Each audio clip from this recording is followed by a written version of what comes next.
Selamat siang para netizen dimanapun kita berada, salam inspirasi bagi kita semua. Ini agak menarik juga ternyata ya bahwa Ade Armando ya yang sekarang masuk partai PSI ya, langkah itu sebenarnya menarik untuk kita simak begitu. Tapi di satu sisi ya dia bagus sekali masuk ke partai PSI begitu karena partai PSI lebih condong kepada kritik ya kepada Anies Baswedan terus begitu kan.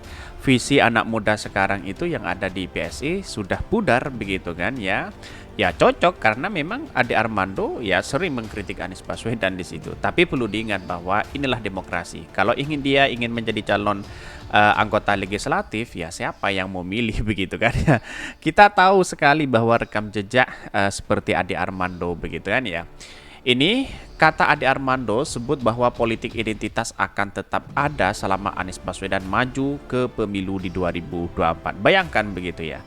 Saking bencinya atau apa begitu kok Anies Baswedan selalu dicap sebagai politik identitas begitu. Itu tuh sampai hari ini apakah dirinya ya tidak memainkan politik identitas saat menjadi anggota legislatif. Tapi perlu diingat ya.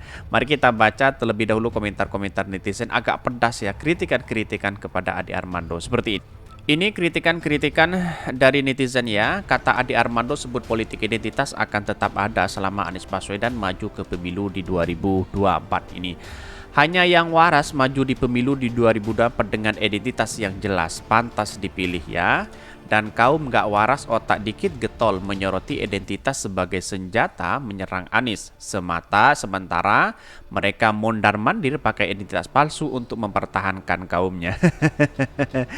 Ya bisa saja seperti itu begitu kan. Pada hakikatnya apa yang selama ini dicap sebagai politik identitas kepada Anies Baswedan, kok Anies Baswedan terus begitu kan yang digoreng setiap berita setiap harinya begitu ya. Kalau tidak disalahkan ya dikritik begitu ya.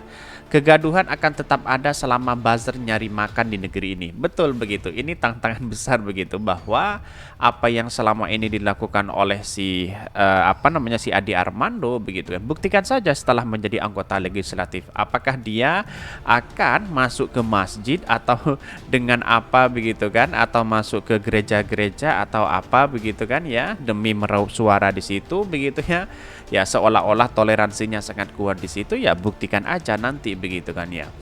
Selama kita berbangsa dan berdasar Bhinneka Tunggal Ika yang tetap ada, identitas kita berbeda tapi tetap satu Indonesia Pak Armando. Bahasa morak usah bulut-bulut koyok entot. Ini ada pro dan kontra apa yang saya bacakan begitu. Tapi ini bagian dari aspirasi masyarakat yang kemudian ya tersalurkan di channel kami begitu kan ya. Tidak ada bukti terkait pernyataan tersebut. Yang ada adalah kegaduhan ini akan selalu ada selama adanya buzzer kayak Ade Armando gini. Ada dulu sampai sekarang aman aja, ntar umat beragama hanya mereka aja yang ngompor-ngomporin seolah-olah bahaya besar. Betul sekali begitu kan ya. Banyak non-muslim suka kepada Anies Baswedan ada begitu kan. Orang Islam yang tidak suka kepada Anies Baswedan juga ada begitu. Inilah keberagaman demokrasi kita begitu. Tetapi perlu diingat kita tidak menjustis bahwa seseorang itu adalah politik identitas seperti ini terus begitu kan. Ada kalanya bahwa orang itu punya perubahan besar begitu ya. Tapi perlu diingat politik identitas itu ya kata Gus Coy itu di zaman Ahok begitu yang memainkan itu begitu. Bahkan saya muslim dan itulah identitas utama saya selain nama ya. Siapapun calon presiden dan sepanjang dia ya akidah dengan saya pasti saya dukung. Tapi utama adalah orang Islam yang taat, istiqomah dan adil. Umat muslim yang harus tegas menyatakan identitasnya. Ini ada pro dan kontra begitu ya. Tetapi mari kita baca terlebih dahulu beritanya seperti ini. Ini beritanya, kata Ade Armando sebut bahwa politik identitas akan tetap ada selama Anies Baswedan maju ke pemilu di 2024. Ini saking bencinya kepada Anies Baswedan atau apa begitu kan, wallahu a'lam ya.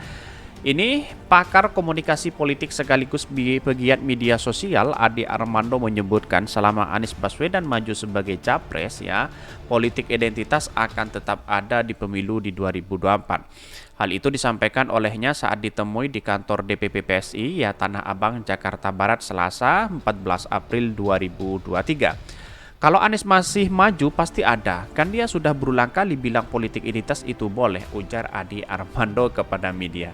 Itulah yang kemudian narasi-narasi yang dibangun oleh kelompok para buzzer begitu kan ya, para cebong di situ begitu kan ya, polarisasi yang dituduhkan kepada Anies Baswedan ya seperti itu begitu. Iya, pada hakikatnya orang tidak begitu percaya apa yang disampaikan Adi Armando sekarang begitu.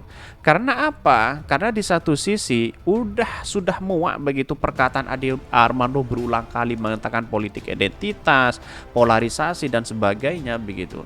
Jadi apa yang selama ini netizen sudah cerdas, publik sudah cerdas mana yang memilah begitu kan, mana yang memilih ya. Kita harus tahu di situ begitu. Ini sebagai informasi, Adi Armando adalah salah aktivis ya.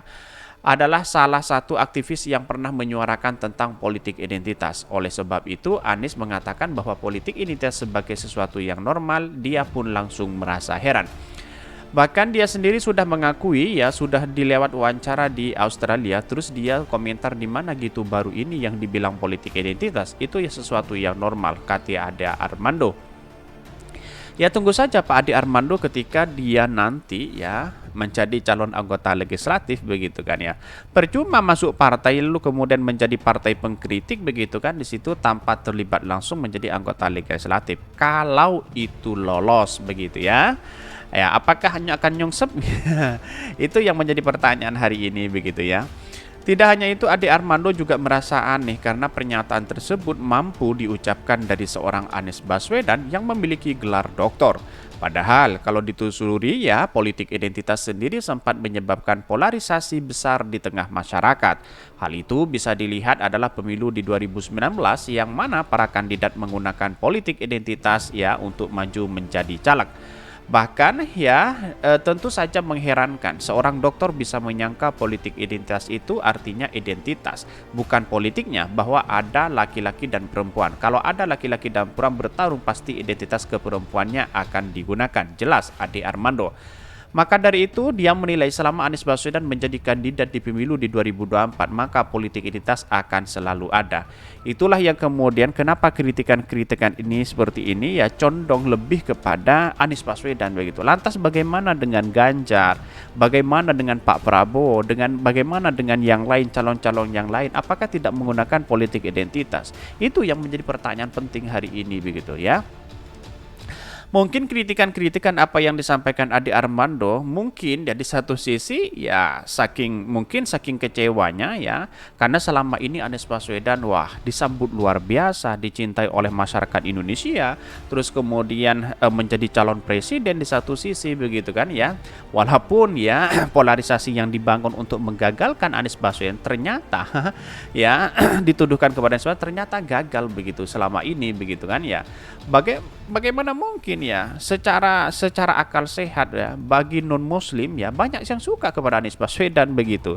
Jadi selama ini kalau menurut saya pribadi dibandingkan dengan apa yang dikatakan Adi Armando jauh begitu ya.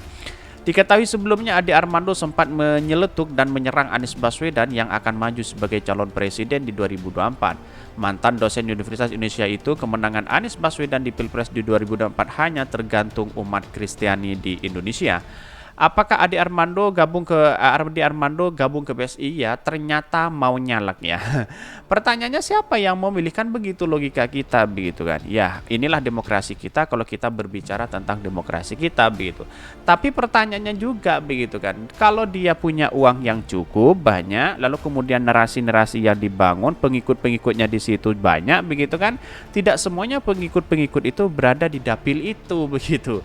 Jadi artinya ya sah-sah aja sebenarnya untuk mencalek dari apapun begitu kan, apalagi komisi yang diincar adalah komisi dalam bidang keagamaan begitu. Nah, posisi inilah kemudian ya tertantang Adi Armando sekarang, apakah publik atau masyarakat akan memilih itu? Tunggulah kegagalan mereka begitu. Kira-kira seperti itu begitu ya. Adapun alasan memilih dapil tersebut karena dirinya yakin akan mendapatkan dukungan penuh di wilayah itu. Dia pun berharap nanti wilayah dapil tersebut ya dapat meraup ya banyak suara, khususnya suara dari para milenial. Ya, milenial yang mana yang akan percaya kepada Adi Armando kalau narasi-narasi yang dibangun sekarang itu seolah-olah menjurus kepada polarisasi begitu. Ya, mau tidak mau publik ya di kalangan milenial ya jargonnya sebagai anak muda ya, terus kemudian apa namanya dikorelasikan dengan partai PSI jauh begitu. Partai PSI sudah jauh dari anak muda begitu. Ya, jargonnya memang anak muda tapi di dalamnya ya sebagai ya tidak jauh beda lah dengan kritikan-kritikan yang kemudian yang tidak suka kepada partai apa namanya PSI, tidak suka kepada yang lain dikritik habis-habisan ya. Pada hakikatnya kok kepada Anies Baswedan itu yang menjadi pertanyaan begitu. Ya, kalau semisal PSI lalu kemudian tidak misalnya Anies Baswedan tidak menjadi calon presiden begitu, lalu kemudian pekerjaan PSI apa begitu? Ya mau mengkritik Pak Prabowo ya tahu sendiri begitu kan ya. Mau kritik si A, wah tahu sendiri begitu. Agak bingung mereka begitu. Akhirnya mau tidak mau ya kritik kepada Anies Baswedan. Kira-kira seperti itu begitu. Oke, mungkin itu yang kami sampaikan. Tonton terus channel Hodari Podcast Riyad ini karena ada berita-berita menarik dan viral setiap harinya. Salam para netizen, salam inspirasi bagi kita semua. Jangan lupa di subscribe channel YouTube Hodari Podcast Rakyat ini.